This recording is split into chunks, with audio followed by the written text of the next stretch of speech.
Oh, yeah, I need to cancel this. I'll do it later. I'll keep it like this. Yeah, even this one. Yeah, I put it back in the fridge. I forgot that I actually need to go to the accountant. Not a good news. Yeah, the tax refund that I get is just $15 only. We are now here in the Woolworths. And I'm going to buy something. Actually, just this. A paper bag and something snacks. Oh, okay, this one. Oh, regular price. $4.30, my favorite. Yeah, I don't like it. It's expensive. You know, all the chips, they are expensive. $3 is expensive for me. This one, $4.70. Okay, I get just this one. Home brand. $2.30. Oh, look at this. Yeah, these plants and flowers, they are $10. Yesterday I saw a peace lily and it's beautiful, a small peace lily. I'm actually tempted to buy one to put in the toilet, in the bathroom. Oh, this one $15. This is rosemary. Yeah, very nice. Yeah, this the peace lily, it's $10. I actually bought this paper bag because I am going to the house of Stanley and Mary Jane. They sent me a message yesterday saying that they have Filipino food that they want to give me. Yeah, supposed to be yesterday, but yeah, I didn't really notice the message because it's on Instagram. Yeah, and so I said if they have time today, I will come today to collect it, and then I am going to give this to them. This is basically a tripod for the GoPro or action camera. This one, if you see this, I'm actually excited on what kind of dish they're going to give me. Okay, we are home. Yeah, it's already 5:25. I am very excited. I am confused which one I'm going to eat first. Yeah, so basically, oh, this is the strawberry that I was eating. Yeah, so basically this one is tinola, chicken tinola. The same tinola that I cooked before, the one that is not very delicious, because that's my very first time to cook tinola, Filipino food.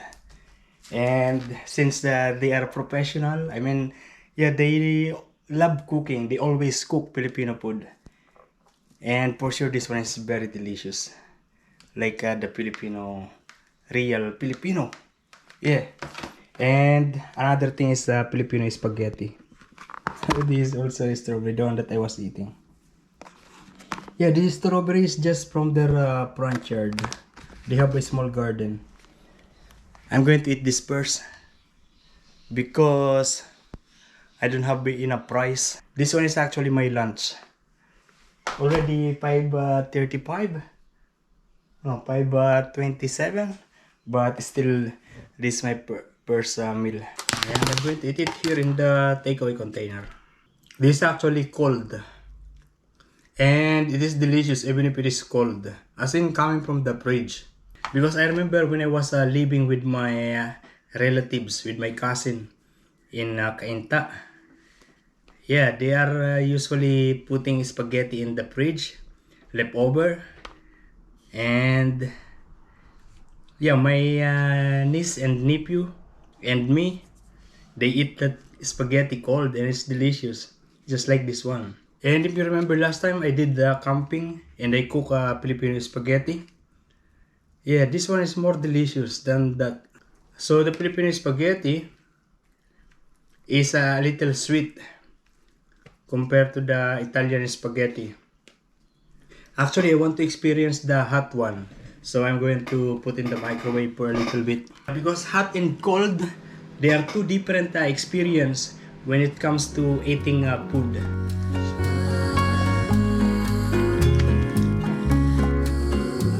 Yeah, like what I've said, delicious. Delicious. Finish. Yeah, thank you Stanley and Mary Jane and Sam. Yo, good afternoon guys.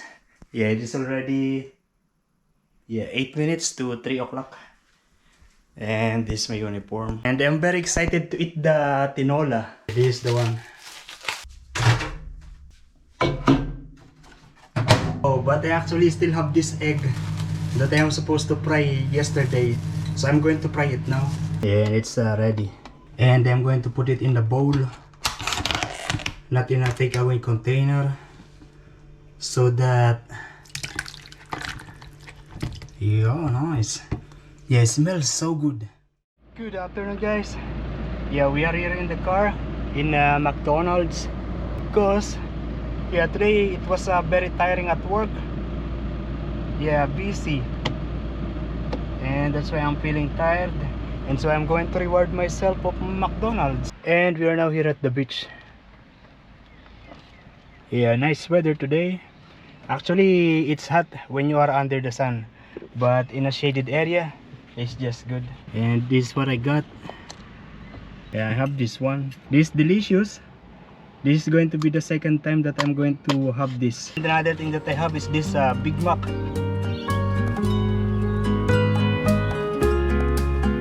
This is just $4. Regular price of this Big Mac is $7.50.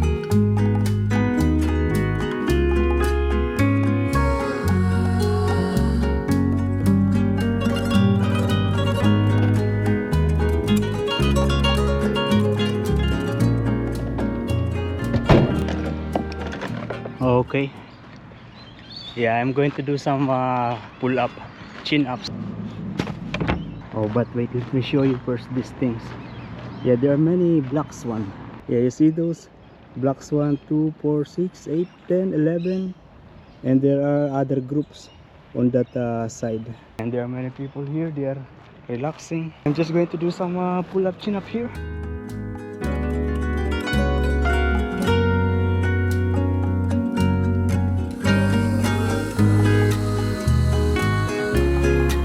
There's so many flies. You know, during summer, there's so many flies in here.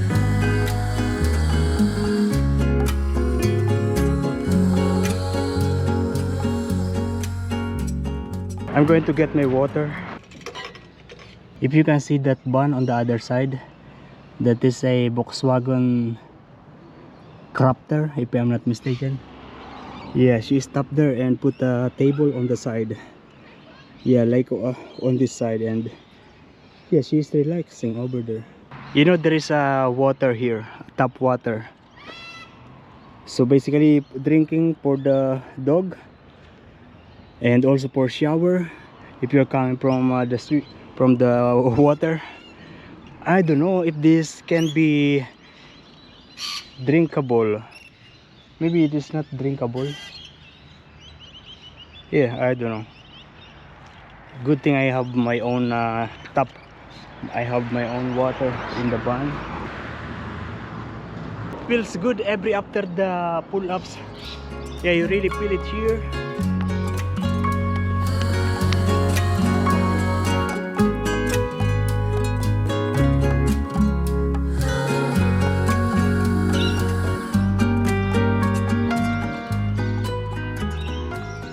Look at that, that's another camper van.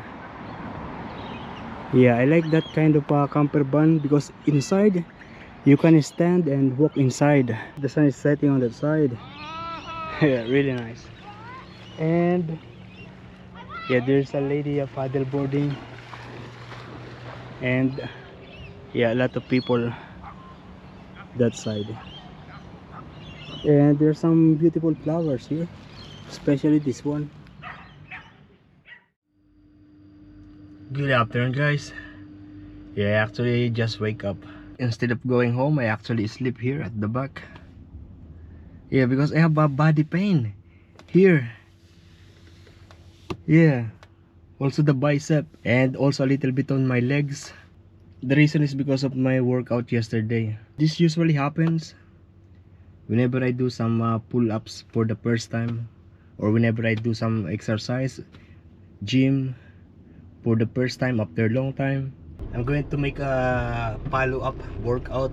Yeah, a follow-up pull-ups. Oh, let me show you this. Too much of this.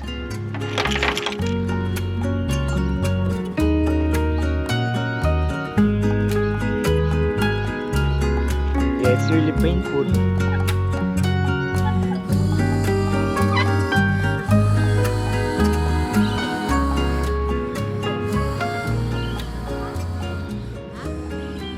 Yeah, that kid is very active, and it is actually very windy. Also, the wind is cold. Yeah, feels like winter. Okay, we are home, and they actually received two different packages.